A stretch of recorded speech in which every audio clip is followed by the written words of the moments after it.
everyone. Matt Canning here with BodybuildingPro.com, here at the 2012 Europa in Orlando, Florida. I'm with somebody who needs no introduction because I think if you either know him, if you don't know him from his supplement line, Gaspari Nutrition, you'll know him as a pro bodybuilder, and that's Rich Gaspari.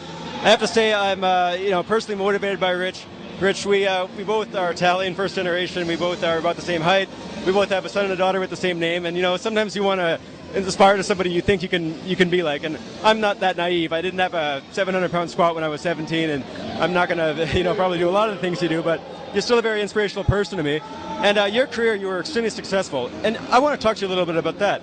Back in 1984, you won the Mr. Universe contest at 21. This got posted yesterday on bodybuilding.com, and people are just, it doesn't even make sense how you could be at that level at that age. One of the criticisms that some people said is that you didn't have the genetics for bodybuilding. But what did they mean when they say genetics? You were, first of all, so thick and so conditioned at that age. What do you think they were referring to when they said that you were falling short of some of the, like Lee Haney and everything? What did that mean, genetics? Basically, when they're talking about genetics, they're talking about structure. If they're saying about having optimal structure for, someone to win Mr. Olympia, you have to have a very wide clavicle and a very small waist. So I didn't have that super wide clavicle, and I didn't have a narrow clavicle, say like a Larry Scott. My clavicle was as wide as some of the other Mr. Olympias, like a Franco Colombo. But when people were saying that, they were more looking at structural. I was able to, like you said, at 17, squat over 700 pounds, bench 500 pounds. My biggest weights in squats were like over 875, when I was 20 years old. Not many bodybuilders got as lean as me, and I was the first bodybuilder to get striated glutes. And a lot of people, when I got into the condition I was in, it was ahead of bodybuilding times, where people could get like that. So it was funny because someone like Lee Haney was winning, but everybody was trying to look like me. Well, Rich, I was very impressed with your conditioning and your size in 1987. You came second. It looked like you, and Mike Christian was disappointed with fourth. You looked like you were a bit disappointed with second. You at that contest, 222, and you were as conditioned as I've ever seen you, really. Now, in 1988, you were 209.5 in the weigh-ins, and you said 212. I didn't know that you said you weighed a bit more on stage. Well, what happens is the weigh-ins, you're still, carb loading. So you're going into the, to the weight, which is like over a day before the show. So you continue eating. By the time I got on stage, I gained a couple pounds. So I was about 211, 212 by the time I got on stage. And 10 pounds lighter than 87. Your waist was smaller. I'll grant that. Structurally, you could argue that you looked a little bit more aesthetic. But you were not, in my opinion, you were not harder. In 87, you're 24 years old, and you were as hard as I'd almost ever seen you, and as big. But I guess if you want to have, that aesthetic, a little bit more aesthetic look, you did what it took, but you retained your second place.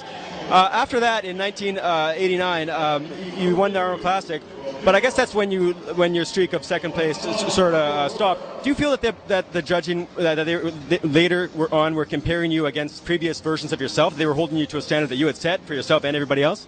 I mean, it was a combination of both. One of the things that I started getting injuries earlier. I was having back problems, disc problems between both my neck and my lower back. That affected my performance in getting myself into shape.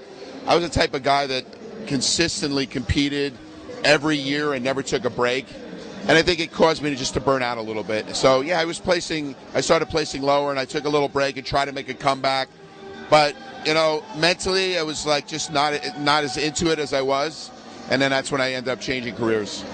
Well, and maybe even for the better in a sense. Like you were saying in Ironman magazine that Lee Haney now looks to you for advice in business, and you are basically number one for that. So you may have been second place, but number one at the Arnold, and pro world champion, and now basically the top private brand in the industry, and still growing. Right? Well, that's the thing. I look at I'm not just a bodybuilder with a product line. I'm actually a businessman that happened to be a bodybuilder. And it's funny because with my company, we'll be able to really get the younger generation to know who Rich Gaspari was as a competitor. And we've built a whole new fan base. So I have fans that are in their 40s and 50s, but then I have fans that are teenagers that really appreciate what I've done. So now that's why they'll look at what I did in my competitive days, and they see me today that I'm still in shape, and I just did a photo shoot to show people I can do covers still today, even though I'm this busy CEO that's traveling around the world, running a company with a family. So I try to show people that you can do it if you really try. And Rich, I want to go back for a second there. You said that you're basically a businessman who was a bodybuilder. I was actually watching your DVD from GNV, and you were saying then that I think you were into landlording, like you were a landlord. You obviously you were doing autographs, videos, so it was always a part of what you did, I guess. And I've always had the entrepreneur in me. I try to teach my athletes the same thing. Like when I was competing, there were no contracts with bodybuilding. I had to become my own agent. I would be the one calling up, promoters that, I'm available for guest posing.